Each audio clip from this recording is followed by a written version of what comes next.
Hi guys, and welcome to another advisory live Q&A with OK Student. I am here with Trish and Caro today, and we're going to talk about Africa. We're going to talk about African students coming into the UK.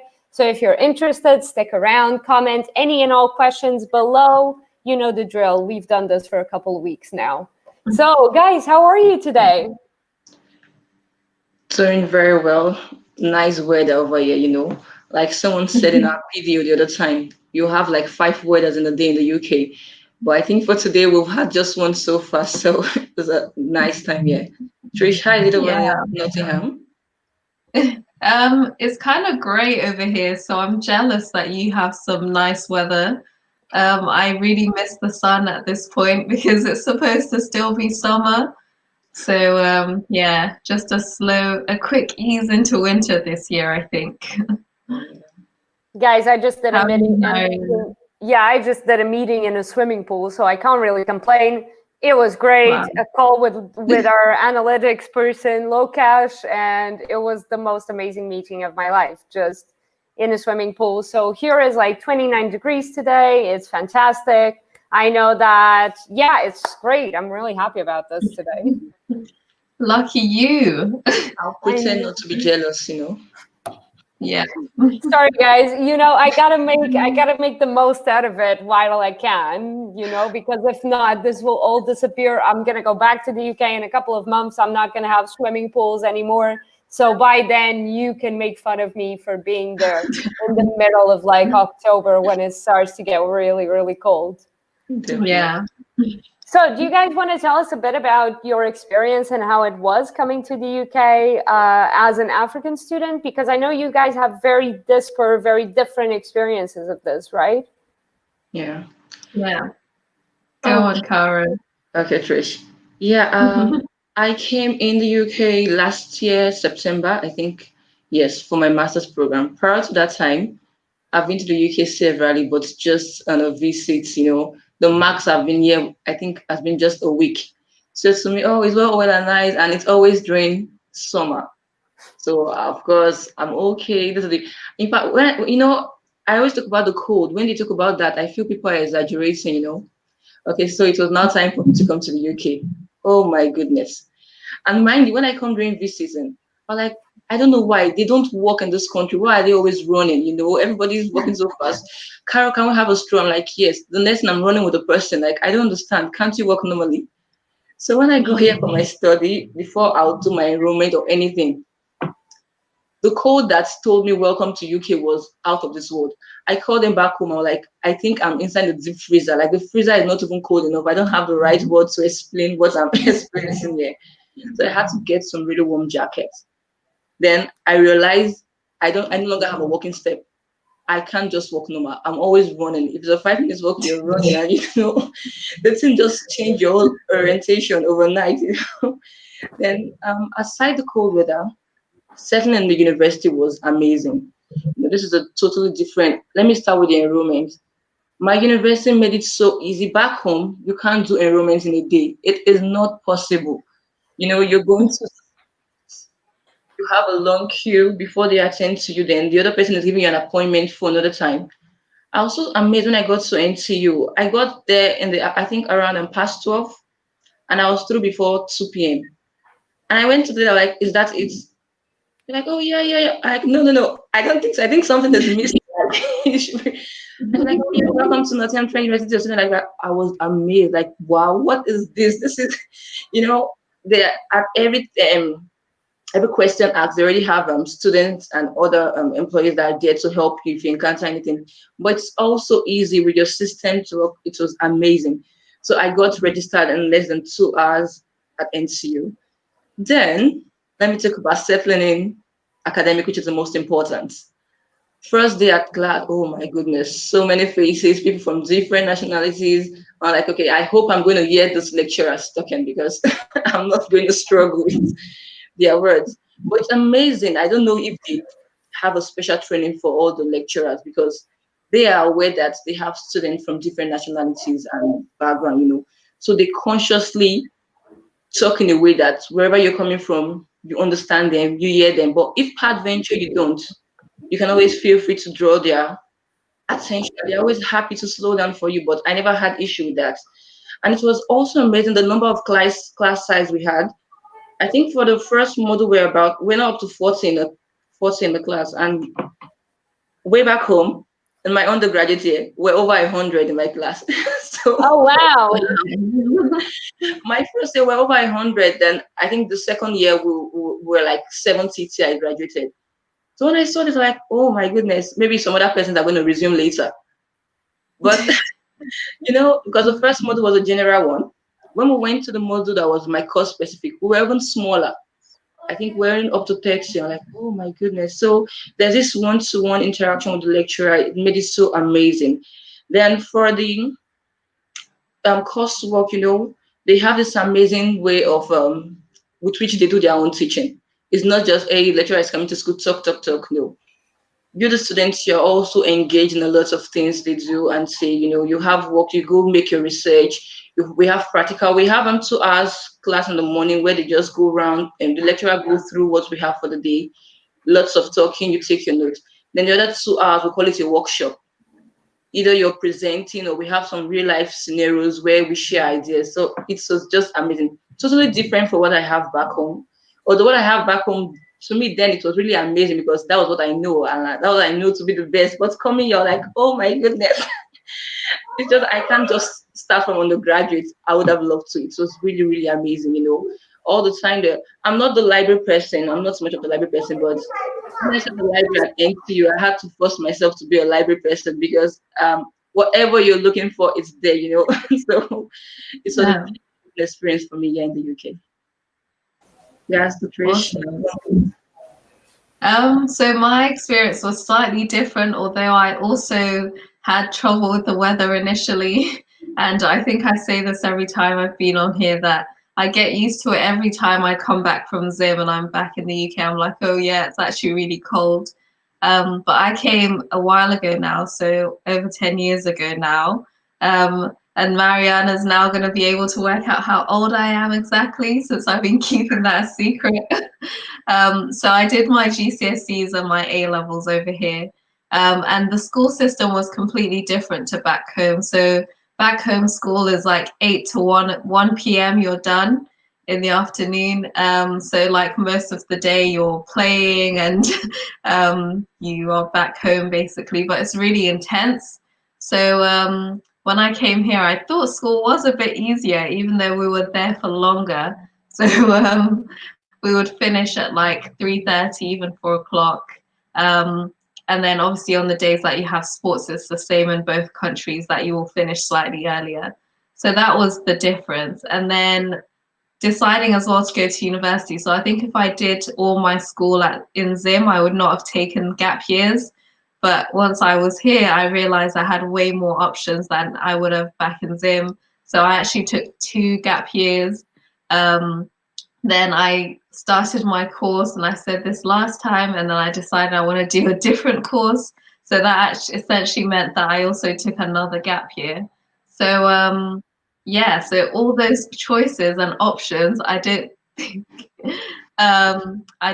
that I would have had if I had been in Zim the whole time and then come straight here.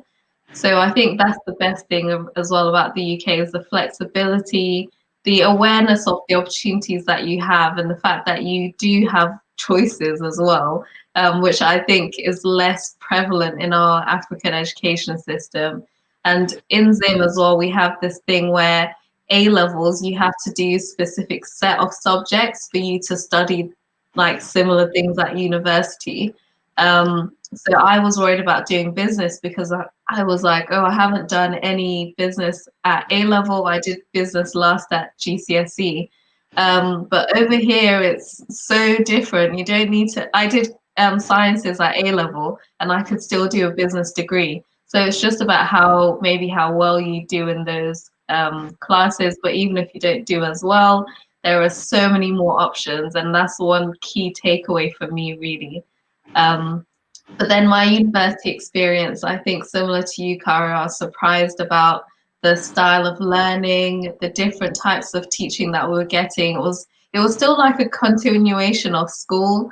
and I actually found it much easier than A levels. So I think anyone coming from Africa will definitely see the difference in university education. It's like their aim is for you to do well. So they're not going to, they're going to make sure that you have every sort of help that you can get.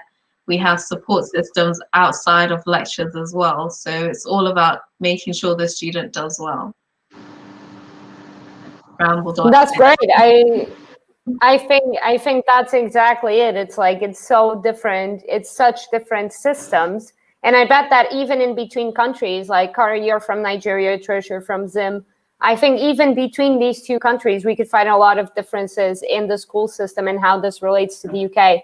And I really think that what you said just now around like how resources are so important, and what Caro said about having to like become this library person because everything is there, is so important. It was definitely one of the things that really made a difference in my university experience, even because you can get basically anything you want just from like the university's resources, and they are there to like make sure that you do as much as possible and as best as possible, and they really want to help you. That's what I really feel about UK universities, is that you're not really a number there, you're an actual student. Yeah, I agree with that as well. Yeah. I think as well, like this is much more visible in like small universities than in big ones. Yeah, but I feel like with, for example, NTU, it's a big university, it's very popular, but I think a lot of universities actually do this, that you'll have schools within the university, so that makes the seminar classes actually smaller, and you do get that experience of an intimate group of people. My seminar group last year, we were actually 2 seminar groups joined as one, and there was like 38 of us. So under normal circumstances, would have been about 20 in one seminar group. So it's still, we're in a big university, but still get to experience the intimacy of like a smaller gathering. Exactly. And even the fact that NTU is spread out across multiple campuses, I think does make a difference in that as well. Because City campus will have a lot of students, but Clifton does as well. And we never really, like, you never really encounter these students all in one place. Yeah. Exactly. Yeah. Guys, don't forget, if you're watching us, comment any questions you may have below. We're going to keep talking about educational system differences in Africa from the UK and from these two amazing countries with these two fantastic advisors that we have here today. So guys, I wanted to ask you as well, like about your specific, like Caro, especially, you were saying that you felt a huge difference in between your undergraduate and your postgraduate. Do you want to tell us more about how your undergraduate functioned back in Nigeria? Yeah. Okay. I was also going to mention this. You know, the number of coursework we have in a year back home. Oh my goodness. I think in my 100 level for each semester, I had about 9 coursework, and a semester is just about 3 months. So you can imagine the number of courses you have to do. Look at Trish's face. Oh my God. Trish is shocked. Yeah, you have so much coursework. So you are working non-stop. Like if you don't put in that work, so you just have to stress yourself to come out real well. Second semester was the same. The only time I had about 5 coursework was in my final year. That's for a semester. So in total about 8. The year I was in my project, I had 2 extra than a project. So you have to really work, and we don't struggle doing that though, because like I said, that is normal for us there. That is what we know. When I go in for my master's, and before the master's program, I went through my modules. I'm like, wow, are they sure? Is this it, or there's something else? I just felt, okay, maybe it's something like this is the main one. Then there might be maybe about 4 under this particular module, because I could not just understand that this is just it. I didn't do undergraduate here, but out of curiosity, I had to go and view some undergraduate modules, and it was almost the same. You don't really have to like, this UK, do they really know what they are doing? Like, what are the people going to learn with all this? It looks so small. So when I started the masters and we did the first one, I'm like, wow, that is it. It is just as it is on the website. So I'm done with the course. I can't believe this is unbelievable. Oh my, they make it look so easy. It looks so easy, but you still really need to put in the work. Because at the end of the day, I realized the 9 course work I'm having is basically like, I think in the UK school they might just make it look like 2 different modules and put those courses under it. They still have their way of capturing everything you need to learn. So it's just 5 course work probably, but there are still lots of things under that you really need to work on, make your research, because they really want you, the students, to be involved, I think the lecturer is like, okay, and what do you think about this? She's asking you a question like he or she have no idea what it is, but no, they just want you to hear your input. Back home is more of talk, talk, talk, talk, talk. You take what you want to take. That is it for you. If you think you want to make your research, fine. We really didn't do much group work. I think we only did that towards final year, but 100 to 300 level, we didn't do coursework. But for this one, for each module, there are different seminars, teamwork, lots of papers, go make research. Oh my God, they like lots of writing in the UK. I struggled with that at first. It was not that at home. And I came from a science background where we don't write so much. Okay, give me, we just solve, this is it, this is the program, this is the whatever, this is the solution to this particular question, and that is it. But they don't want that here. I am now in the management, so okay, go and make a research about Tesco. Why are they doing this? Their club card, and at the end of the day, they come with 5,000 words with 30 references. I'm like, what is the meaning of this? It was a struggle for me initially because it is totally different from where I was coming.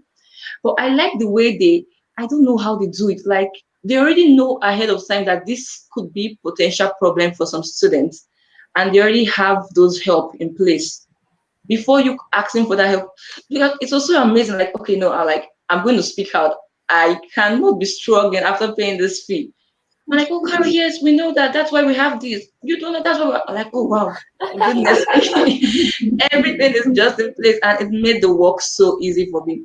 So adjusting back home, different educational system, like in Nigeria, I always say the UK and Nigeria is similar, but yeah, I believe when it comes to the what do I say? It's like, at the end of the day, yes, the BSc computer here is the same BSc, but the way with which they pass it is totally different.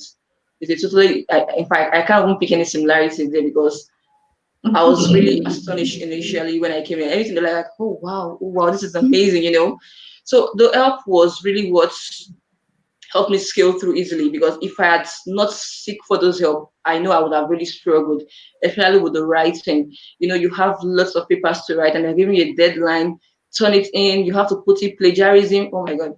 I did my projects back home. I did not struggle with plagiarism. Nobody was singing it in my ears. I just did. But we're coming here. In fact, after enrollment, the next thing I'm hearing plagiarism. I'm like, what is this? The way they were singing it, I just knew this is so serious. I had to go and read up on that. And in fact, part of our welcome notes, we're asked to write an essay on, I can't remember the topic. It wasn't going to be scored, but just to know how well we can write, then put it on the Turnitin to see how many percentage we'll have based on the plagiarism stuff. And when we did that, we got feedback. Okay, you're good. I scaled through that because it was just about 500 words essay.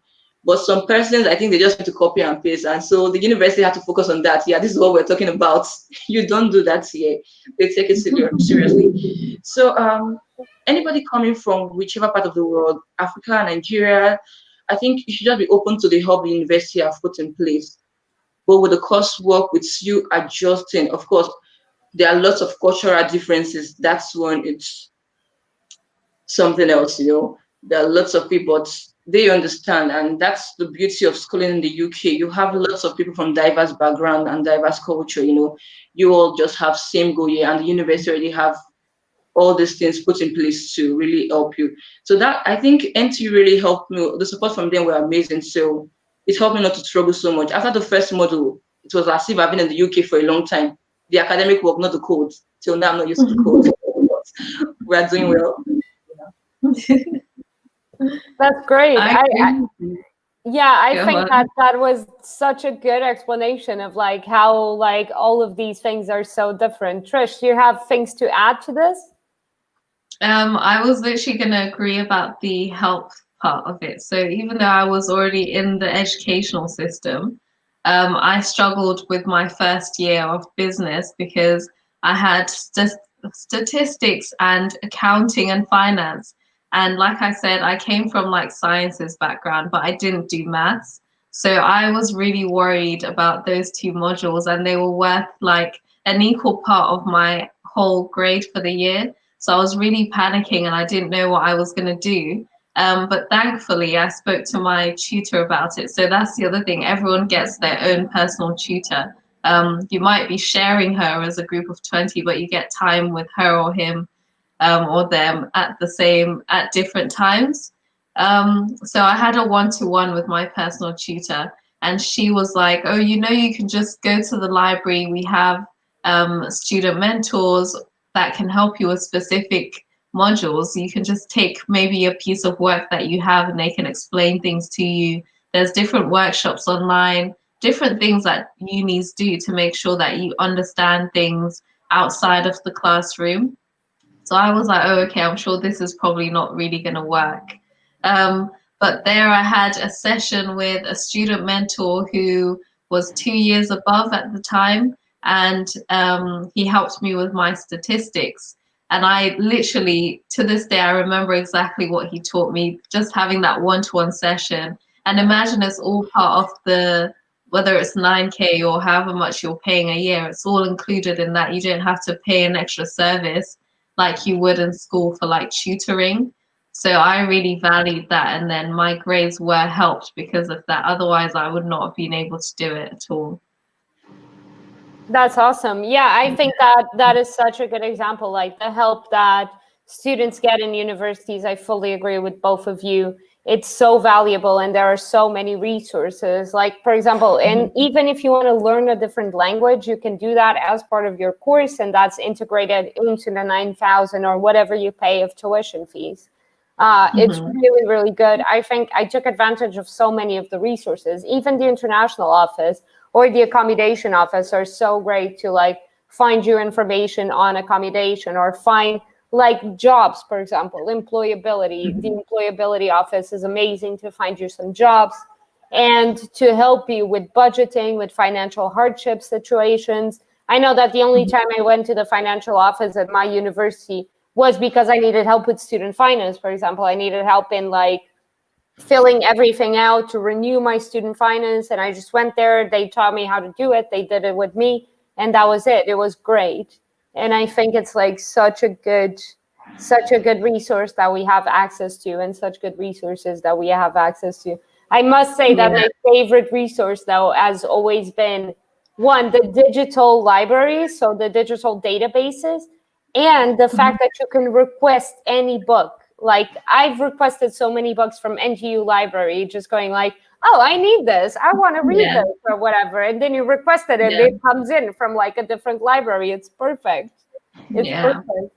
Yeah. It is great actually. And you can access ebooks as well. So you might have a core book as part of your course, but you don't necessarily have to buy it if it's maybe things are tight. You can access it online for free. Exactly. Honestly, it's such a good thing. And we have a question here actually from Aman asking, what are the other ways in which students are assessed in the UK? Okay, good question. Because we talked a lot about essays, right? Pardon? Sorry, was this my internet? This was probably my internet. I was saying like we talked a lot about essays and we talked a lot about essay writing, but yeah, actually there are so many other ways that students are assessed. Do you want to talk about some of these? Yeah, so I think I'll talk about group presentations because I struggled with these in my first year because I was not shy, but I was just like, oh, where do I put my sort of ideas in? I didn't want to overstep. I didn't want to make people feel uncomfortable, that sort of thing. But then at the end of the day, you have to think that this is affecting your grade as well. So you can't just let things slide. But yeah, so sometimes group presentations will be worth 50% of the module, which shows how important they are. And they really train you to be able to work with people. So if you have an idea, just don't be scared to share the idea. Or if you want to maybe add on to someone else's idea, I had to really talk myself out of that, that no, you can add some criticism or like constructive criticism and keep things moving, because we all want to do well at the end of the day. But then also some people aren't pulling their weight. I think unis do take a lot of precautions. So I have been to different unis and I know they both make sure that you fill in like a work agreement. I can't remember what it's called basically. But you say who's been participating and who hasn't. And some people are normally like, oh, I wouldn't want to say that someone hasn't been participating. But if you know that someone has not showed up to any of your group meetings and you guys have done the work between 4 of you when there's meant to be 5, you can indicate that. So then when they grade it, your 4 grades won't be affected, but the other person, they'll take into account that they haven't done any work. So it's also another thing that I think drives people to all do work, because you don't want to be that one person that on each individual form, everyone's complaining that you didn't do anything. So by second year, I'll to group work, and I think it is a good part of the assessment. Gives you a break from doing everything yourself. Yeah. Go ahead, Caro, sorry. No worries. So to add to the group presentation, they still write examination. Like I remember in my master's for a particular course, it was a written examination, and I was super excited.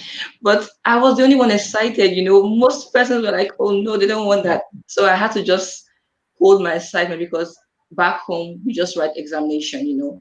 That is what I know to be normal. So I'm like, oh my goodness, I can't believe this. This is fantastic. So getting to the examination hall, we have the invigilator and everybody was spaced out. Standard Nigeria way. I was super happy with that course. I can't forget that particular experience. So because they had it just one out of the other courses I did, that was examination. So yes, lots of essay, reports, group presentation, like Trish just mentioned, and of course examination for some courses.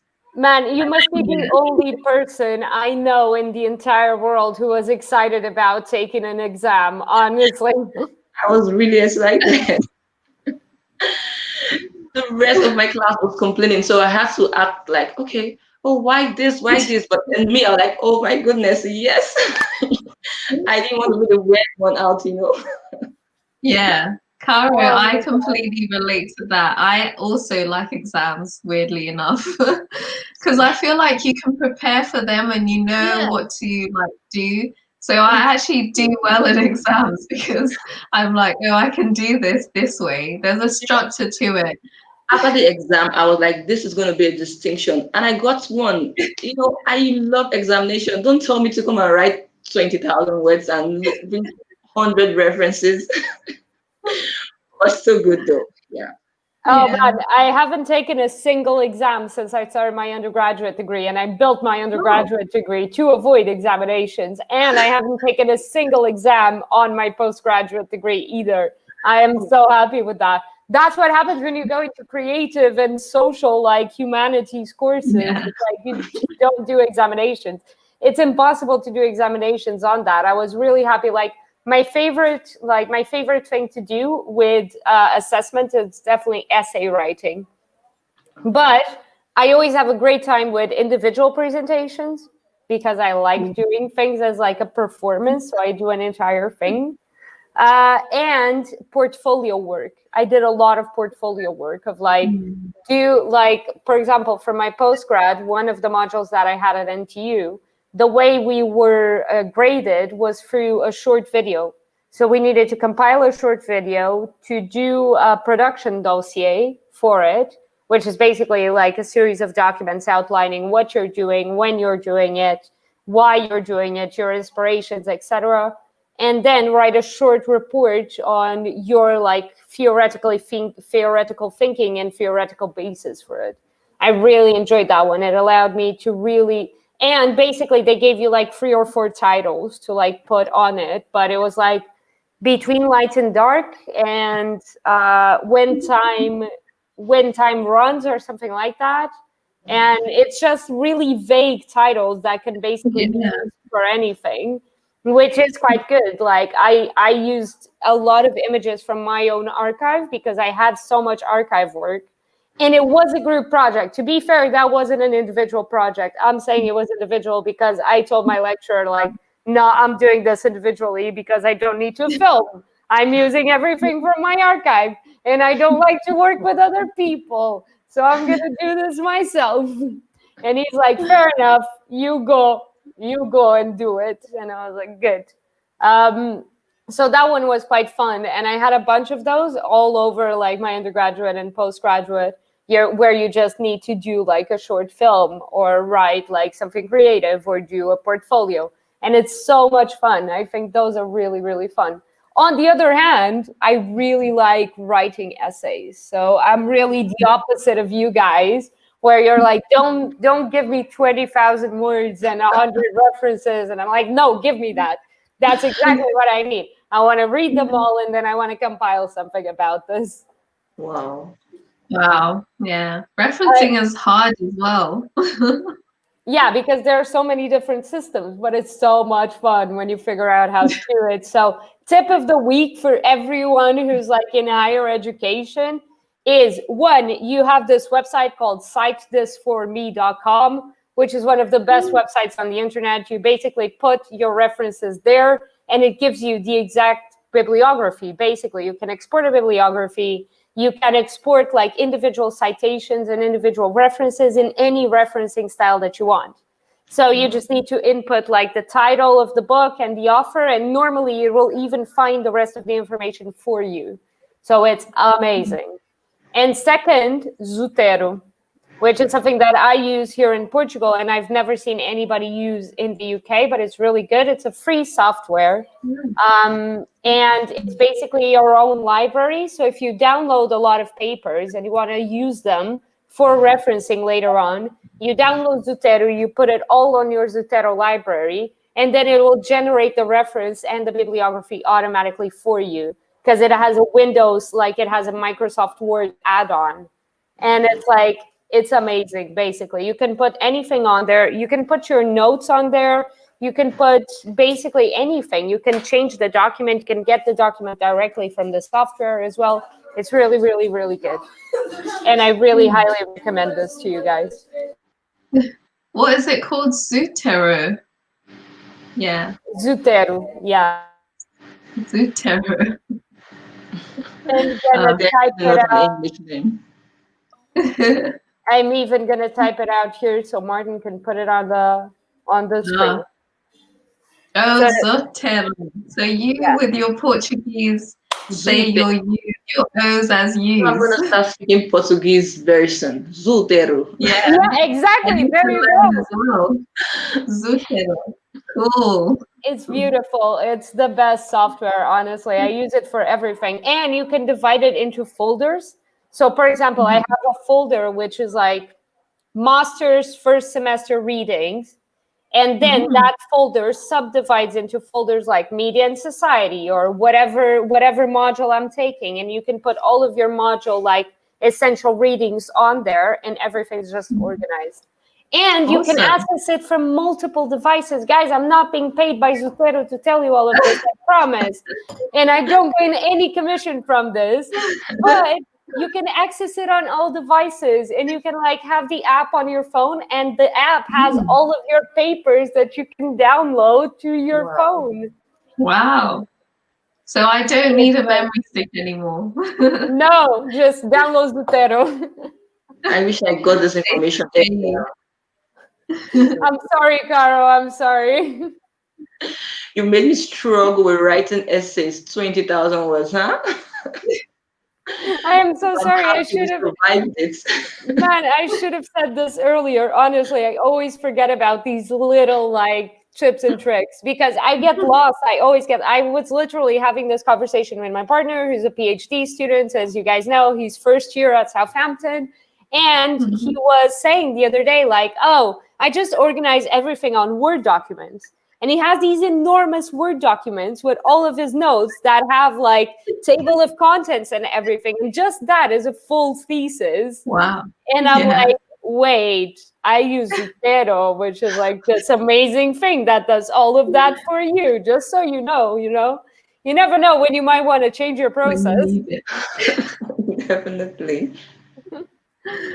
Do you guys have any tips for apps or things that people might want to use as like aids for academic life? So on the theme of references, so when I went for that one-to-one, this guy also gave me tips about cite this for me, but also RefWorks. So you can add that, like I think you were mentioning Zotero, you can add that onto your Word as a what is it called? An addition? An add-on. Yeah. That's it, yeah. And you can have it as well linked to your university, so you know exactly the type of referencing you need for your specific university. So you log in with your university account, and then it uses the referencing that's required at that university, and it's RefWorks. Yeah, so it's amazing. Perfect. Yeah, it's really good. Yeah. Yeah, that sounds great. And it's really good. But then I still think I prefer Zotero. Yeah, same. I like the sound of Zotero too. I need to start using it, especially because I won't need a USB anymore. No, exactly. It's always stressful when you're like, I forgot my USB. Guys, I'm gonna propose to NTU that I do a training on Zotero for all the students when I'm back there in October. It's just gonna be like, how have you not given your students this amazing resource that exists and it's free? I know. Open source, works in everything, is great. Yeah. Honestly, I have like go ahead. Go ahead, Trish. Sorry, I think we have a slight lag between us today. But on the USB thing as well, if you add your, if you save your work, on the cloud as well. So our uni has OneDrive, but you can do whatever. Just make sure you back up your work, please. Please save it on USB and cloud as well, or on the computer as well, because I've been literally tearing up when I've lost my work one time, and you can't use that as an extension excuse as well, because it's like technical issues aren't allowed. So I literally had to write like an essay overnight, and I was so upset. So I relate very highly to that. I still have like embedded trauma from an essay that was almost done, and then my computer crashed and I lost everything. From the beginning, it was like 5,000 words or something, completely lost. And I had to do the exact same thing, like just write an essay overnight, like out of nowhere. It's just annoying. Set your Word. So if you use Word, you can set Word to autosave every minute or every 5 minutes. So that's what I did. I did that with Adobe Premiere as well, because that has happened to me so much with Adobe Premiere, where I'm in the middle of like editing like a really long video. And once I finish it, the system, like the software just crashes and I lose everything. And it's like 3 hours or 4 hours of work. So all of my softwares are like set to autosave every 5 minutes, basically. It's the best thing ever. Great idea. Yeah. Autosave every 5 minutes, back it up to the drive, autosave on the drive, and create several versions of the document as well. I know that like on my OneDrive, I still have about 26 different versions of my dissertation, of my undergraduate dissertation. Just going like dissertation final 1, dissertation final 2, dissertation. I'm sure you should have dissertation final. Like this is the main one. Definitely. I think the one I submitted though was dissertation final 28 or something like that. There was a lot of backups, guys. There was a lot of backups. Good plan. Yeah. What about you, Caro? What's your go-to software? I was using the OneDrive from NTU because I remember reading the handbook. I advice to everybody, make sure you read your university handbook. Lots of information there. And if you don't read that, peradventure you get into trouble or something, they refer you back to the handbook. Did you read check the question, this, and you're like, oh my goodness. So I read the handbook and I remember seeing something on submission of essay and all that. Reasons they would not accept. And part of the reason was I lost my work or my system problem with your system or something. And it was stated that is why we have the OneDrive for all students. So before writing the coursework, I started using my OneDrive. So all my work, everything is just saved there. I never struggled with that. I know some persons that had issues with that, and of course, the university won't hear that. You're either going to have a receipt because they take it seriously. Something they've already spelled out for you. You shouldn't come back and tell them, "Oh, sorry, my system was working," but no, you should have your OneDrive. Why isn't it there? It's written on your handbook. It's for you. So you look Exactly. it was very stated clearly. So it's very important, whichever university you intend to come to, please read their student handbook. It is there to help you and make life easier. That's definitely one of the best tips is like read everything you can, especially your student handbook. It sounds really boring, but the truth is that it will help you in the long term, just as Cara was saying here. I think that's a great tip. I think also like most universities now have apps. So if you want to download your university app onto your phone, that makes a student's life so much easier because you'll have everything, including your student handbook, on that app. Yes. And Exactly. Exactly. Anglia Ruskin has one, which a class of students, namely my class of students, designed, and then Anglia Ruskin went on to use as a general app, which was really good. We really enjoyed that project. But yeah, so every single university has one now. Definitely download it before you get to uni, and definitely use it as much as possible. Also, like, guys, I'm sorry, we started talking about apps, and I think that now I'm just going to continue on this like hype. But there's a lot of apps for like managing student life and for managing time and time on studying and things like that. So if you just search on if you just search on like the Google Play Store, student app, it will show so many of them of like just time management and money management and things like that. I really enjoy that. Yeah. Did you guys have like specific ways you use to manage your time while you're in uni? Okay, time management is key. Oh my goodness. I don't know. You think you have all the time in the world at the end of the day. You know, I was asking a colleague when one of my classmates, she's also from Nigeria. I was like, Dara, is it same 24 hours we have in Nigeria they have here in the UK? I don't think so. Like, it seems the time runs faster. Yeah, and she said, Carol, I've been wanting to ask that question, but I didn't want to say it up because they would be like, what's this guy talking about? I said, I don't think it's same 24 hours. You're awake and the next thing is nighttime already. So time management is key.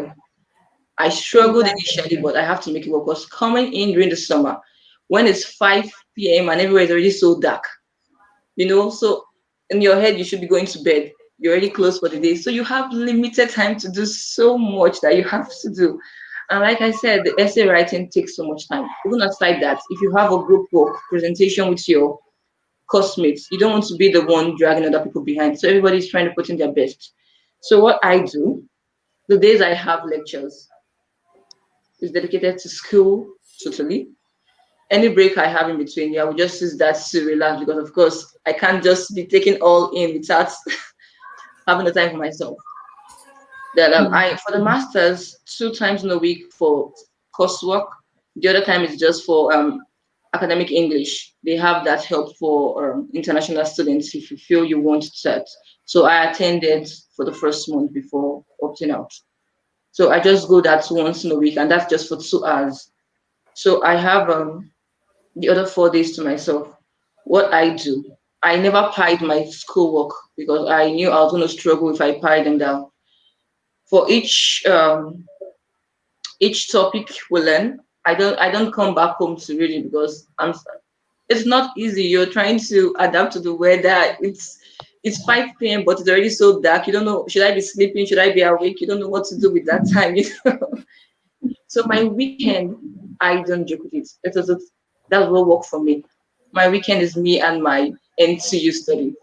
I don't do that. So I have to just catch up on all that happened during the week in the university, Then before weekend, if I have to take a book from the library, I would have gotten that before going home for the weekend, just to catch up.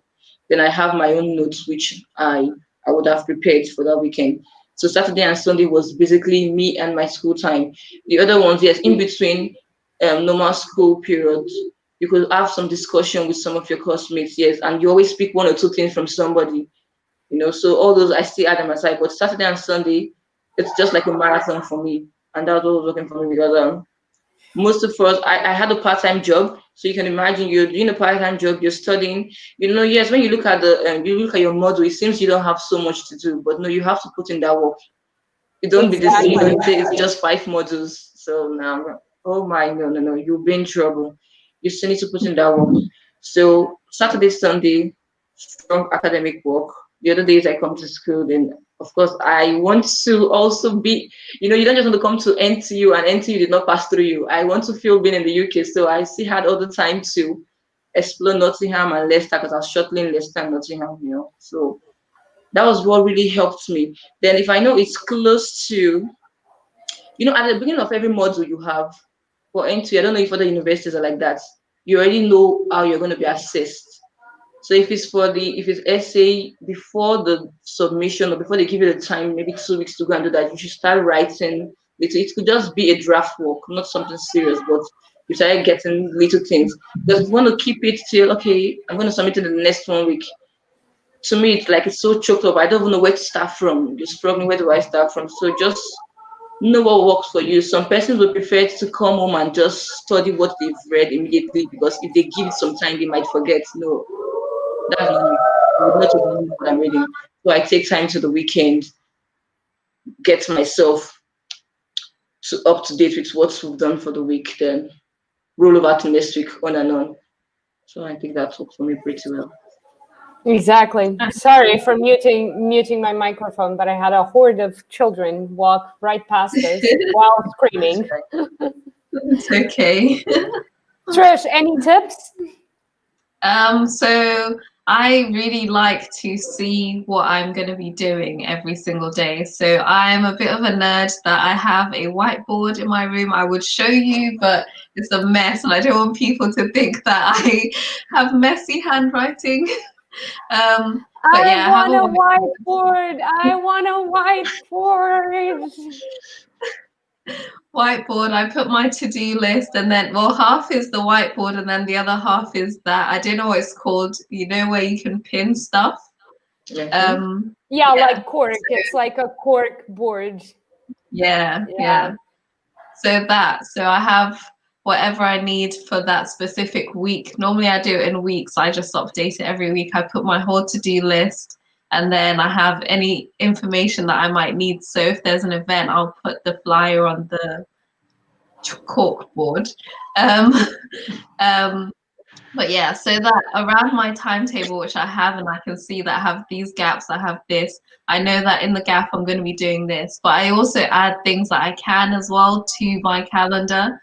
So I use my calendar a lot, to-do lists, and just work around my timetable because I also was working part-time. So last year I didn't work that much, to be honest. I think in total all year I worked like 30 hours, which is not great. Not bad though. Quite a good schedule. But it was a really stressful year in terms of uni for me, so I couldn't really focus on work as much as I would have liked. But yeah, so I also focused on doing societies as well, and all of that is in my calendar. Whatever I have going on is all in my calendar. So yeah, secretly a nerd. Perfect. That's perfect. Guys, I think I'm going to end this broadcast in the meanwhile because I want to have lunch. I want to still get a dip on the pool, stuff like that. So thank you so much. Yeah, this was just to make you jealous a tiny bit more. I know. Thank you so much to both of you for joining us. This was a great session about apps and things you can do to improve your student life. Don't forget, guys, follow us on all our social medias. If you're interested in applying to the UK, definitely send us your details through okstudent.co.uk/form or send us an email at info@okstudent.co.uk. We're still looking for creatives. Follow us on all our social medias with @OK_student. So sorry, guys. We're present on Medium, on Twitter, on Facebook, on Instagram, and somewhere else that I forgot. LinkedIn. That's it. Thank you, Caro. That's right. I often forget which ones I've named and which ones I haven't because they're just going through my mind really fast. So we're still looking for creatives, video, art, copy, anything you do, like send us an email at info@okstudent.co.uk so we can see how we can collaborate together. Have a great time, everyone. Thank you all that were watching us, and thank you, Trish and Caro, for joining me on this awesome live. Thank you, Mariana. Thank you, Mariana. Bye, guys. Bye-bye.